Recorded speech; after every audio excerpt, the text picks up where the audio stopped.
হাতে সময় কম থাকলে ভাত বা রুটির সঙ্গে দারুণ কিছু রেসিপি বানাতে মন চাইলে এই রেসিপিটা বাড়িতে বানিয়ে দেখতে পারেন। খেতে বেশ ভালো হয় আর বানানো তো একেবারেই সহজ। নমস্কার, আমি রুমি। আপনাদের সবাইকে আবারও একটা দারুণ স্বাদের রেসিপিতে স্বাগত। প্রথমে আমি এখানে দুটো ঝিঙ্গে নিয়েছিলাম আর এরকমই মিডিয়াম সাইজ করে কেটে রেখেছিলাম যাতে খোসাটা ছাড়াতে সুবিধা হয়। এখন সমস্ত ঝিঙ্গের টুকরোগুলোর থেকে খোসাগুলো এইভাবে ছাড়িয়ে নিতে হবে। সমস্ত খোসাগুলো ছাড়িয়ে নেওয়ার পরে এবার ঝিঙ্গেটা এইভাবে প্রথমে হাফ করে কেটে নিলাম, তারপর হাফ অংশটাকে আবারও হাফ করে নিতে হবে আর এইভাবে ছোটো ছোটো টুকরো করে কেটে নিতে হবে। সমস্ত একইভাবে কেটে নিয়েছিলাম, মানে ঝিঙ্গেগুলোকে কেটে নিয়েছিলাম এরকমই ছোটো টুকরো করে, এতে অনেক তাড়াতাড়ি রান্না হয়ে যায়। এবার কিছুটা পরিমাণ নারকেলের টুকরো নিয়েছি আর অল্প একটু জল দিয়ে খুব ভালো করে পেস্ট করে নিতে হবে। খুব ভালো করে পেস্ট করে নিয়েছিলাম। এবার নারকেলের মিশ্রণটাকে এক সাইডে রেখে দিচ্ছি।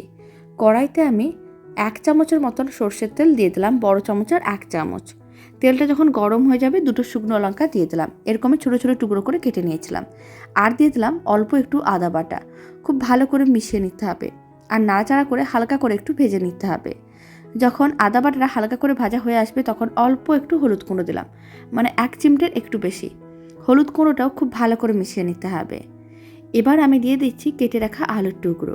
এখানে আমি দুটো মিডিয়াম সাইজের আলুকে এরকম ছোটো ছোটো টুকরো করে কেটে রেখেছিলাম, এতে রান্নাটা অনেক তাড়াতাড়ি রেডি হয়ে যায়। আর দিয়ে দিলাম কিছুটা পরিমাণ লবণ, মানে স্বাদ অনুযায়ী লবণ দিয়ে দিলাম হাফ চামচের মতন। খুব ভালো করে মিশিয়ে নিতে হবে। এবার আলুর টুকরোগুলোকে যখন হালকা করে একটু ভাজা হয়ে আসবে তখন কেটে রাখা ঝিঙ্গের টুকরোগুলো দিয়ে দিতে হবে। আর ঝিঙ্গের টুকরোগুলো খুব ভালো করে জল দিয়ে ধুয়ে নিয়েছিলাম।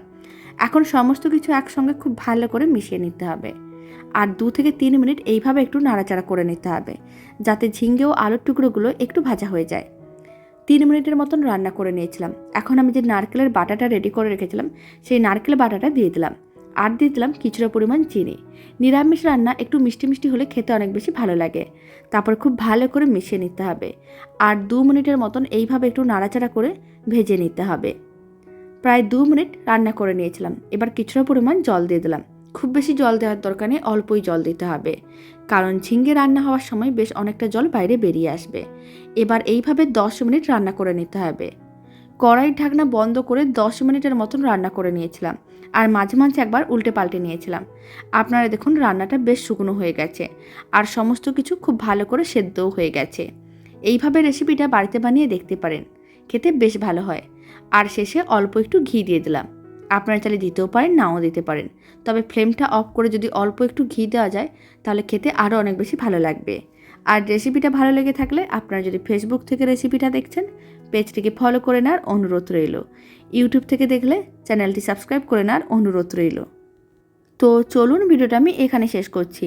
আপনারা সবাই ভালো থাকবেন, সুস্থ থাকবেন। আপনাদের সঙ্গে আবার নতুন রেসিপি নিয়ে দেখা হচ্ছে।